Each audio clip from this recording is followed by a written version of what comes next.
Real estate में कौन invest नहीं करना चाहता। हर कोई इन्वेस्ट करना चाहता है रियल एस्टेट में, लेकिन बहुत से लोग नहीं कर पाते हैं। उसका कहीं ना कहीं रीजन होता है पैसा। अगर लोगों के पास पैसा हो तो ऐसा कौन सा व्यक्ति है जो रियल एस्टेट में इन्वेस्ट ना करे।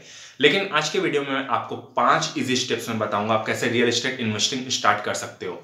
बिना पैसों के स्टार्ट कर सकते हो ऐसा मैं नहीं बोलूंगा, क्योंकि कोई भी बिजनेस स्टार्ट करने के लिए थोड़े बहुत पैसे लगते हैं। लेकिन हाँ, मैं ये कह सकता हूं कि आप कैसे थोड़े से पैसे में रियल एस्टेट इन्वेस्टिंग स्टार्ट कर सकते हो, उसे मैं आपको 5 इजी स्टेप्स में बताऊंगा। Hi, I am Prabhu, here building online awareness in real estate and stock market investing. Make sure आप चैनल को सब्सक्राइब करके बेल आइकन प्रेस कर दें, जिससे आपसे कोई भी वीडियो मिस ना हो। Real estate, real estate, real estate, नाम सुनते ही लोगों के दिमाग में खूब सारा पैसा दिखने लगता है। लेकिन क्या आपको पता है मैक्सिमम रियल एस्टेट आपको एक सेविंग अकाउंट से कम रिटर्न देते हैं। मतलब मुश्किल से आपको एनुअली 2 से 3% का एनुअली रिटर्न मिलता है। अगर आप अच्छे प्राइवेट बैंक में अपना पैसा रखो सेविंग अकाउंट में, तो आपको 3.5 से 4% का एनुअली रिटर्न आराम से मिल जाता है। और अगर आप IDFC फर्स्ट बैंक जैसे अकाउंट में सेविंग अकाउंट में पैसा रखो तो आपको इजीली 7% तक का रिटर्न मिल जाता है। रियल एस्टेट में हम 20 की प्रॉपर्टी खरीद के 22 या 23 में सेल कर देते हैं और हमें 2 से 3 लाख का प्रॉफिट हो जाता है। तो हम सोचते हैं कि one of the best business है रियल एस्टेट, और हम कह सकते हैं कि वन ऑफ द बेस्ट जगह है पैसा इन्वेस्ट करने का। लेकिन क्या आपको पता है कि 2 से 3 लाख रुपए सिर्फ डायरेक्टली हमें प्रॉफिट नहीं होता, वो हमारा नेट प्रॉफिट नहीं होता, वो हमारा ग्रॉस प्रॉफिट होता है। उसमें हमें स्टैम्प ड्यूटी, ब्रोकरेज और भी बहुत से खर्चे हैं जो पे करने होते हैं उसी 2 से 3 लाख में। मुश्किल से हमें 1-1.5 लाख रुपए बचता है। और एट द एंड हम ये सोचते हैं कि real estate one of the best investment है। लेकिन एक्चुअल में होता क्या है कि हमें वो 1 से 1.5 लाख रुपए भी कमाने के लिए एक बहुत ही ह्यूज अमाउंट में पैसा इन्वेस्ट करना पड़ता है। तो क्या करें, रियल एस्टेट इन्वेस्टमेंट करना बंद कर दें? नहीं नहीं, बिल्कुल नहीं। आप चिंता मत करो, मैं आपको बताऊंगा आपको रियल एस्टेट में कैसे सही तरीके से पैसा इन्वेस्ट करना है। और डेफिनेटली आपको सेविंग अकाउंट से ज्यादा रिटर्न मिलेगा ही मिलेगा। थोड़े से पैसे को आपको इन्वेस्ट करना है रियल एस्टेट में और आप सेविंग अकाउंट से ज्यादा पैसा अर्न कर सकते हो। लेकिन रियल एस्टेट में one of the most important thing ये होता है कि आप सही तरीके से पैसे को इन्वेस्ट करो। अगर आप कोई भी प्रॉपर्टी आंख बंद करके खरीद लेते हो तो फिर तो आपको वही सेविंग अकाउंट से कम का ही रिटर्न मिलने वाला है। तो आज के वीडियो में मैं आपको बताऊंगा कैसे सही तरीके से आपको रियल एस्टेट में इन्वेस्ट करना है। 5 इजी स्टेप्स में आपको 1 बाय 1 फॉलो से करना है और देन आपका एक अच्छा इन्वेस्टमेंट हो पाएगा रियल एस्टेट में। अदरवाइज आप औरों की तरह बस प्रॉपर्टी खरीदोगे और उसके एप्रिसिएशन का वेट करोगे। और अगर आप बिगिनर हो तो ये one of the best video हो सकता है आपके लिए रियल एस्टेट इन्वेस्टमेंट स्टार्ट करने का। सबसे पहला स्टेप, सेविंग स्टार्ट करो। क्या आप सोच रहे हो ये कौन सी नई बात बता रहा है यार, सेव करो फिर प्रॉपर्टी में इन्वेस्ट करो। लेकिन रुको रुको, आपको सेव जिंदगी भर नहीं करना है और रिटायरमेंट में जाके प्रॉपर्टी नहीं खरीदना है। आपको सेव पैसा बस उतना ही करना है जितने पैसे की जरूरत है।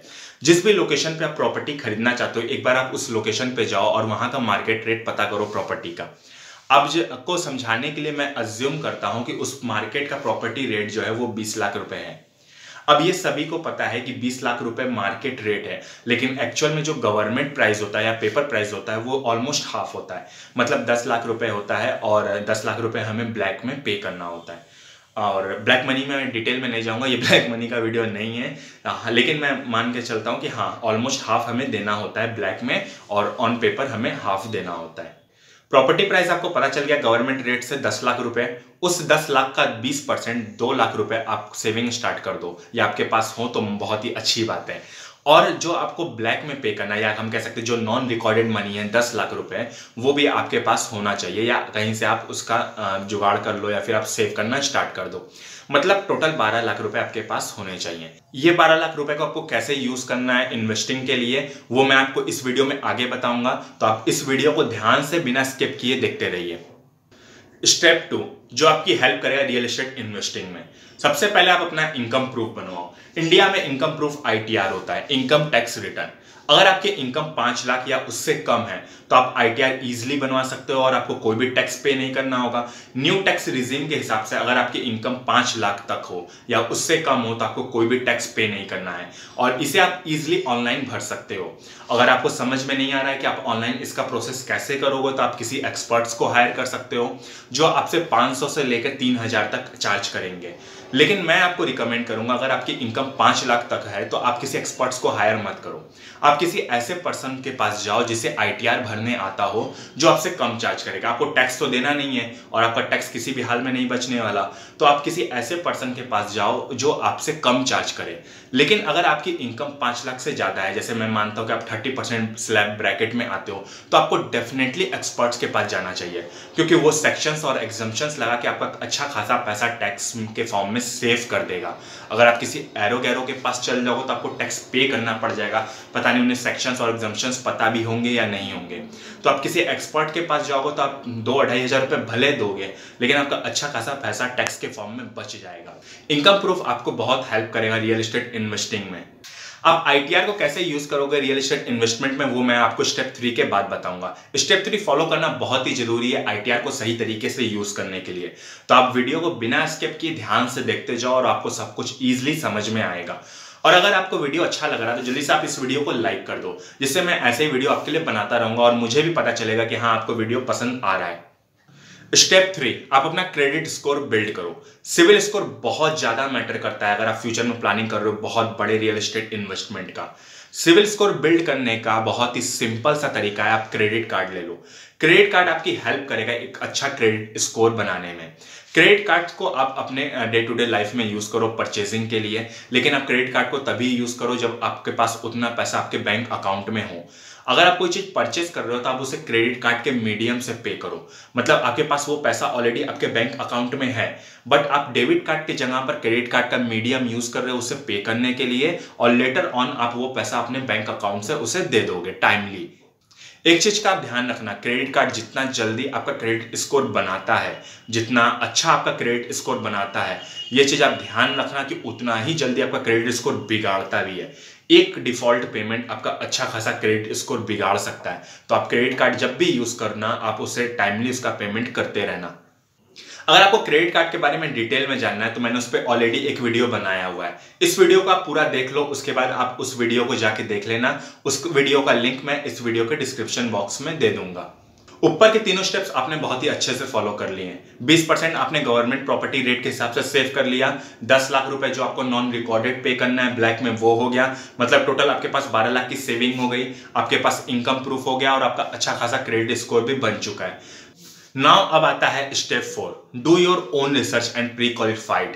आप जिस भी लोकेशन पे प्रॉपर्टी लेना चाहते हो उस लोकेशन पे आप खुद का मार्केट रिसर्च करो, मार्केट को आप एनालाइज करो, पता करो आप उस लोकेशन पे प्रॉपर्टी का कंडीशन क्या है, किस तरीके से प्राइस जो है अप्रिशिएट होता है प्रॉपर्टी का, किस तरीके से आपको उस एरिया में या उस लोकेशन पे रियल एस्टेट में रिटर्न मिलता है, कितना रिटर्न मिलता है।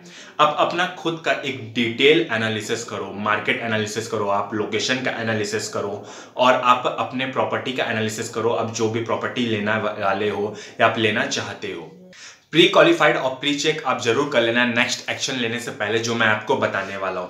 ये one of the most important और हम कह सकते हैं last and final 5th step है। इस पे एक्शन लेने से पहले आप प्री चेक जरूर कर लेना। बस आप एक कदम दूर हो अपने रियल एस्टेट इन्वेस्टमेंट से और प्रॉपर्टी बाय करने से। द मोस्ट इंपॉर्टेंट एक्शन जो आपको 5th स्टेप में लेना है वो ये है कि ऊपर के चारों स्टेप्स को फॉलो करने के बाद आपको बैंक जाना है। आप बैंक जाके बोलो मुझे प्रॉपर्टी खरीदना है। बैंक को आप अपना ITR दिखाओ, अपना क्रेडिट स्कोर दिखाओ और बैंक से बोलो कि मैं 20% का डाउन पेमेंट करके मैं प्रॉपर्टी खरीदना चाहता हूँ। RBI के न्यू गाइडलाइंस के हिसाब से आप 20% का डाउन पेमेंट करके कोई भी प्रॉपर्टी को बाय कर सकते हो। बैंक आपके सारे पेपर्स को एक बार रीचेक करेगा। सारे पेपर्स आपके ऑलरेडी अच्छे कंडीशन में, आपने ऊपर के चारों स्टेप्स बहुत ही अच्छे से फॉलो किए हैं। बैंक एक बार उस लोकेशन का रीचेक करेगा, आपके पेपर को रीचेक करेगा और आपका लोन अप्रूव कर देगा।